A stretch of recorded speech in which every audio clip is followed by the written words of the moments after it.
during the time when China continues to be under the scanner for its human rights abuses and expansionist policies. Its foreign ministry spokesperson, Chunying, shared her ideas on the country's systems, saying that their citizens were the only ones who could speak out and decide whether the path that China was adopting was right or wrong. Preaching the world about democracy and development.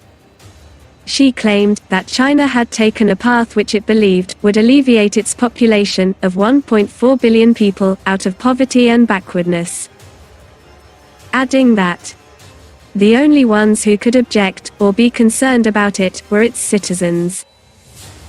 She said, every country takes its development path on the basis of its cultural and historic traditions, and no one has the right to rebuff, in no uncertain terms.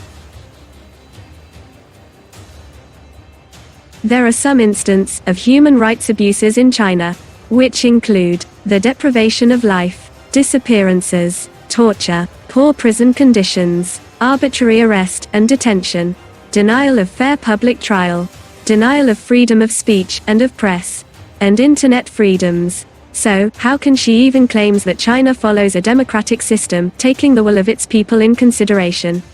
It is important to mention that the country follows a single-party system, with the Communist Party of China handling the exclusive political leadership of a country since 1949.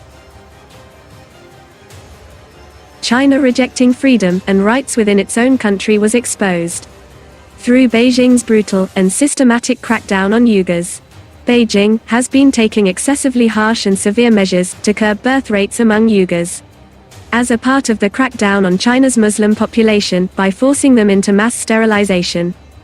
China, not only suppressing the voice of its people, but also extending its aggressive behavior to its neighboring nations, to which it considers are under its complete rule.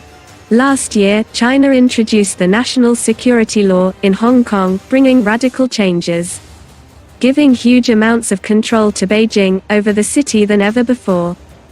In response to the criticism, China muzzled the voices of young pro-democracy activists and students through extensive use of police brutality and force. Meanwhile, it continues to push its one nation, two systems policy on Taiwan, despite its repeated statements rejecting it. Earlier this year, the country snubbed Taiwan by blocking its independent representation in the WHO, claiming Taiwan as its own territory, threatening them that they would be brought under its control by military force if it deemed necessary.